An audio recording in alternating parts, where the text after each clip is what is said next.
Assalamualaikum warahmatullahi wabarakatuh. Jumpa lagi dengan saya Roni. Video tutorial ini adalah rangkaian dari video tutorial penyusunan laporan keuangan dari awal, yakni mengenai praktek pengorganisasian dan manajemen aset tetap dari awal. Dalam video sebelumnya, langkah kita sudah sampai pada membahas mengenai kebijakan aset tetap. Kali ini video tutorial kita akan membahas mengenai kebijakan penyusutan aset tetap. Baik, marilah kita mulai. Pertama, metode penyusutan aset. Metode penyusutan aset tetap ada beberapa macam, yakni metode garis lurus, metode saldo menurun, metode satuan jam pemakaian, metode jumlah angka tahun, dan metode satuan produksi. Ada dua cara menghitung penyusutan ini. Pertama, penghitungan dengan nilai sisa, dan penghitungan tanpa nilai sisa. Perhitungan dengan nilai sisa, penyusutannya adalah nilai perolehan dikurangi nilai sisa. Sedangkan untuk penghitungan tanpa nilai sisa, penyusunannya nantinya total akumulasinya adalah sama dengan nilai perolehan. Untuk metode garis lurus. Metode garis lurus adalah metode penyusutan di mana beban penyusutan aset tetap per tahunnya sama hingga akhir umur ekonomis aset tetap tersebut. Ini adalah metode yang termasuk paling banyak dipakai. Biasanya dipakai untuk aset semacam bangunan, peralatan kantor, dan lain-lain di mana tidak terpengaruh oleh kuantitas produksi, seperti spare part mesin printing, atau nilai aset yang cepat menurun, seperti komputer desain.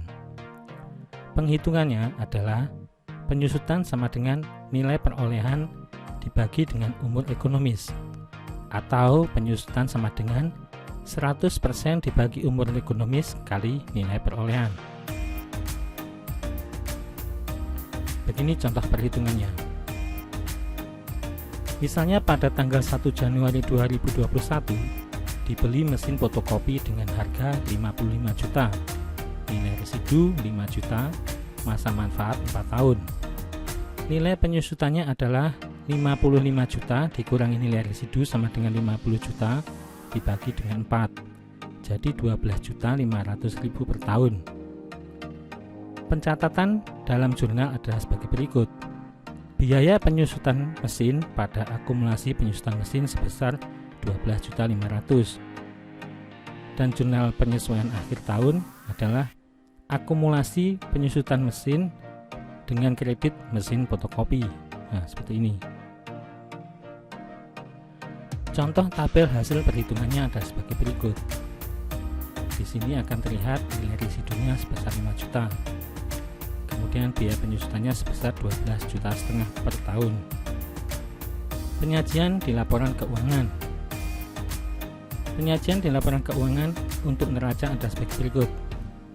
Aset tetap sebesar 55 juta, kemudian dikurangi dengan akumulasi penyusutan menjadi aset tetap bersih. Ini adalah untuk akumulasi penyusutan per tahun. Kemudian di laporan keuangan laporan laba rugi ada sebagai berikut. Dicatat sebagai bagian beban operasional, yaitu beban penyusutan. Nah, ini sebesar 12.500.000 per tahunnya. Kemudian untuk metode saldo menurun. Metode saldo penurun adalah metode penyusutan aset tetap yang ditentukan berdasarkan persentase tertentu dihitung dari nilai buku pada tahun yang bersangkutan. Persentase penyusutan besarnya 2 kali persentase atau tarif penyusutan metode garis lurus. Jadi rumus perhitungannya, penyusutan sama dengan 2 kali nilai buku dibagi dengan umur ekonomis. Dengan penyusutan tahun pertama memakai tarif penyusutan garis lurus. Nah, begini contoh perhitungannya. Pada tanggal 1 Januari 2021 dibeli komputer desain dengan harga 55 juta, nilai residu 5 juta, dan masa manfaat 4 tahun.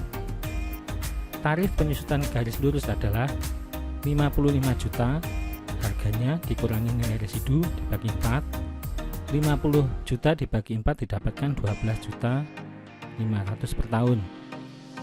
Maka penyusutan tahun 2021 adalah sebesar 2 kali dari 12.500.000 sama dengan 25 juta. Sehingga nilai buku tahun 2021 55 juta, untuk harganya dikurangi dengan 25.500.000 sama dengan 30 juta. Maaf, ini 25 juta. 55 juta dikurangi 25 juta sama dengan 30 juta. Penyusutan tahun 2022 sebesar 2 kali dari 30 juta dibagi 4. Jadi 2 kali 7,5 juta sama dengan 15 juta. 30 juta ini adalah nilai buku terakhir di tahun 2021, seperti itu. Nah, contoh perhitungannya tadi, tabelnya seperti ini.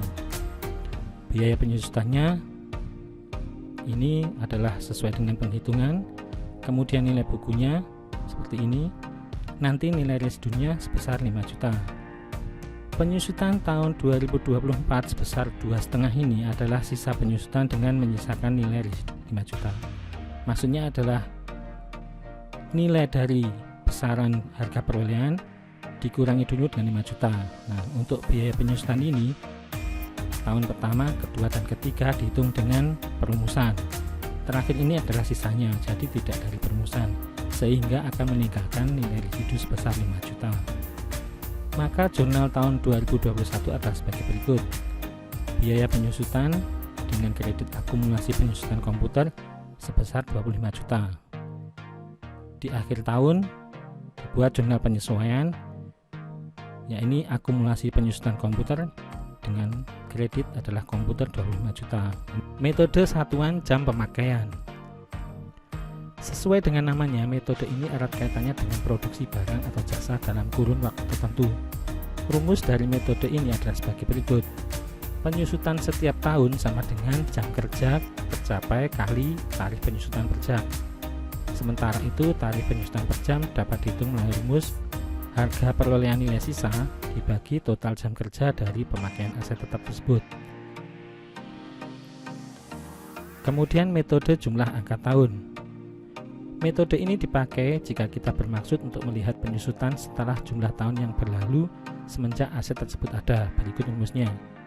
Penyusutan sama dengan sisa usia pemakaian aset dibagi jumlah tahun kali harga perolehan nilai sisa.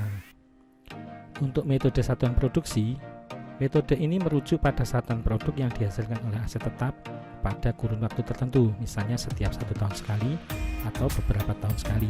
Rumus dari metode ini adalah beban penyusutan tahunan sama dengan jam dari satuan produk kali tarif penyusutan setiap produk. Nah, untuk metode 3 terakhir tidak saya bahas karena kita biasanya hanya memakai 2 metode yang pertama.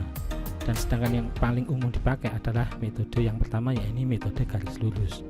Kebijakan penyusutan yang telah kita bahas tadi merupakan kebijakan penyusutan untuk menghitung penyusutan setiap tahun. Nah, masalahnya pembelian aset tidak mesti terjadi pada awal tahun, jadi bisa di tengah tahun atau hampir di akhir tahun. Nah, di situ kita harus menghitung penyusutan per bulan. Dalam video tutorial kita berikutnya, kita akan membahas mengenai tabel aset dan penyusutan dalam perhitungannya. Di sini ada lembar kerja perolehan dan lembar kerja penyusutan. Dari sini nanti kita akan dapatkan harga perolehannya berapa, kemudian akumulasi penyusutan berapa, nilai buku berapa, dan juga penyusutan per bulan dinilai sebesar berapa dari keseluruhan aset yang ada. Nah, ini adalah perhitungan yang kita lakukan untuk setiap bulan. Nah, seperti ini. Jadi kita akan menghitung nilai perolehan setiap bulan sampai dengan totalnya, kemudian juga penyusutan setiap bulan sampai dengan totalnya. Baik, demikianlah video tutorial kita untuk praktek pengorganisasian dan manajemen aset tetap dari awal yang membahas mengenai kebijakan penyusutan. Dalam video berikutnya kita akan membahas mengenai pembuatan tabel perhitungan dari harga perolehan dan penyusutan setiap bulan hingga akhir tahun. Terima kasih, sampai di sini dulu. Semoga bermanfaat. Assalamualaikum warahmatullahi wabarakatuh.